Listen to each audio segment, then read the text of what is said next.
run just a quick demo of how this solution will work, and hopefully everybody is seeing that.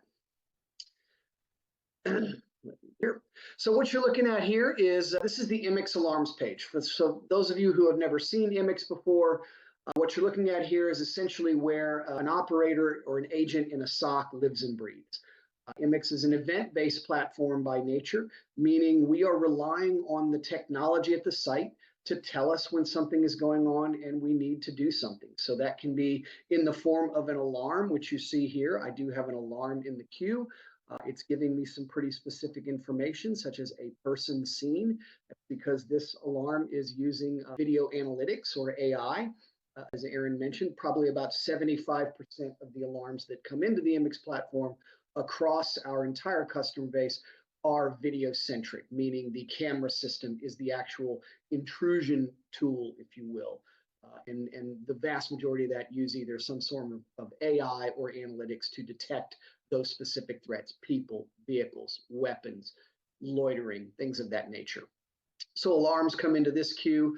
If it were a scheduled patrol, as Aaron mentioned, we do video guard patrols, and you can schedule those at regular intervals throughout the day.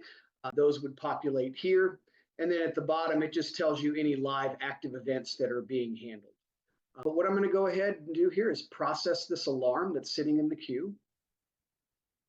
It's doing its job. So what this pulls up is what Immix calls the site monitor page. And what's the most important thing to note about this page is this is the interface that the SOC will see every time. So as Aaron mentioned, we integrate with more than 500 different manufacturer products on the market. The vast majority of those being video centric, but plenty of different intrusion, access control, GPS, audio, you name it. Chances are we can bring it into the platform through one facet or another. You'll notice it's dominated by two video images.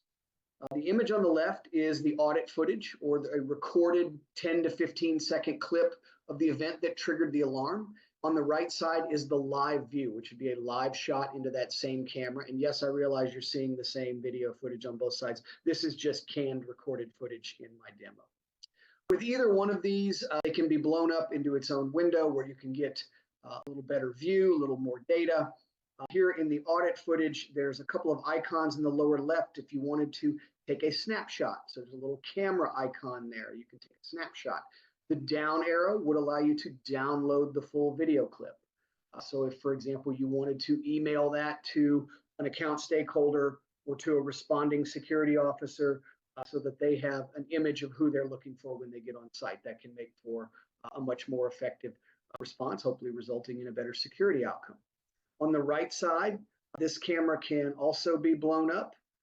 If I can get past this little, I've got something blocking my view that will not allow me to blow it up. But what I can still show you is that Immix has PTZ capability built within, so you can pan around, zoom around. So if you wanted to get a better look at somebody, maybe a closer view, you still have the ability to take a snapshot from there should you need to. It doesn't give you the ability to download the clip because it's actually not a clip. This is live footage that you'd be looking at. Just a few other things to point out in the interface. Here in the center of the page are different devices. So, different cameras that I can access. Simply click on the camera and it will change that live view on the right-hand side. If I had an audio device, so if there was maybe a loudspeaker, I know my first protocol, if I see somebody in what's considered a no-fly zone, is to do a talk down and tell them, they're in a restricted area, they need to leave immediately. Then I can do that with a simple mouse click to engage that audio device. Same thing with relays. If I had a relay to maybe pulse open a door or turn on lights or something of that effect. At the top, one thing I'll point out, we do give you the ability to view multiple cameras at once, so you don't just have to look at one at a time. You can create a multi-view within Immix. As many as 32 cameras can be viewed on a screen.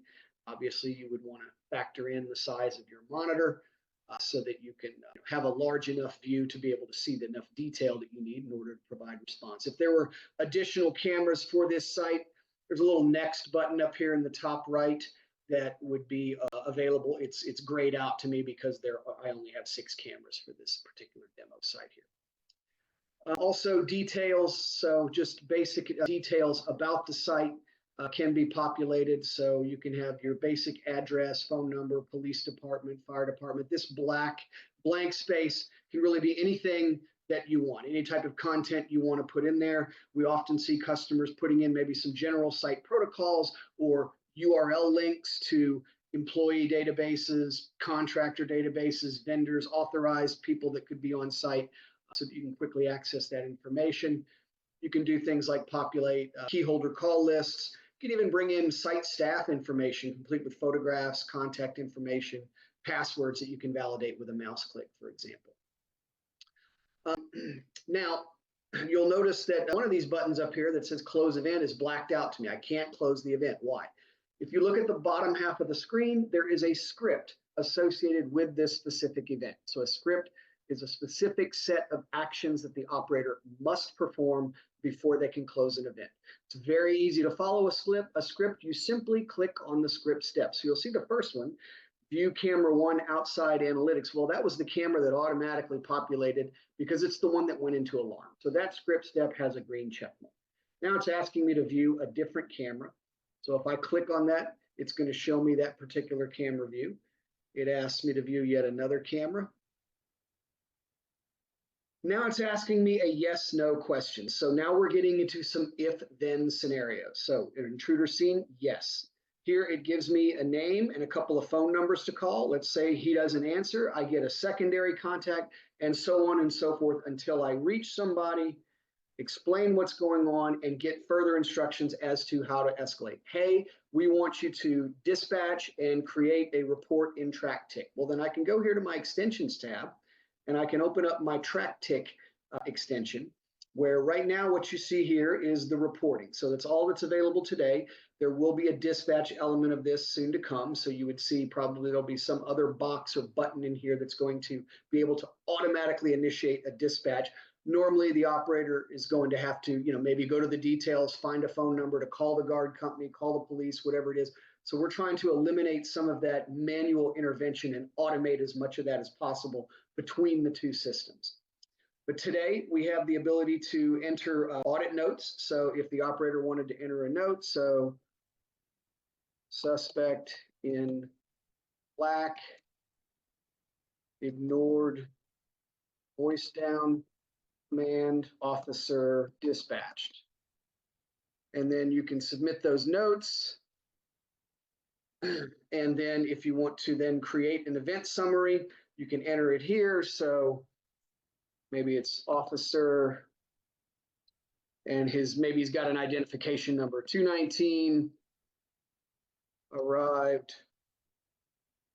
confronted and apprehended suspect. I'm probably misspelling stuff here.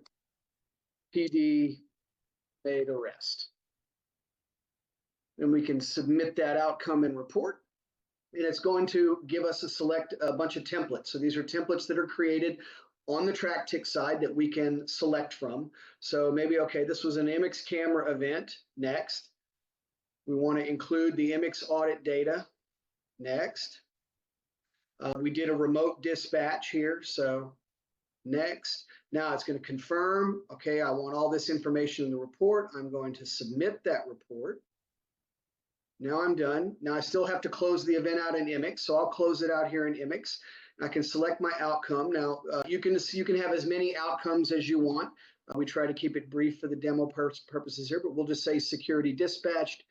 You can type in notes up to 5,000 characters, and you will close it, which will automatically bring you back to the alarms page in Immix, because again, this is probably going to have additional alarms waiting in there or patrols. This is again where an operator lives and breathes. But if I want to go review my report, I can simply come over here to my TrackTick dashboard and refresh. I'll come over here to my operations reports, and it looks like the event was already in there. It had already populated. But if I want to view the Immix camera event, which is the report I just submitted, then here's what it looks like. It pops up. This is all the details. There is a URL here that can take you back to Immix to review the event. And Immix, you are in the Immix audit log. is a full multimedia audit trail. So not only do you have all of the text that you see here, but you also have the ability to view any video viewed by the operator. If there was any audio conducted by the operator, you would be able to listen to that audio. And then you also have the ability to add additional comments or notes here in the track tick. So if that dispatch resulted in additional details that needed to be included, you could add those here. Right here, incident analytics. So here's where you can get some stats and trends on how your operation is handling, what types of events are coming in, how are they being handled. You can come down here and get more specific details, counts. So those of you that are familiar with the track tick interface, I'm sure you've seen things like this before with regard to manned guarding, but now you'll have the option to create all these templates for remote guarding services.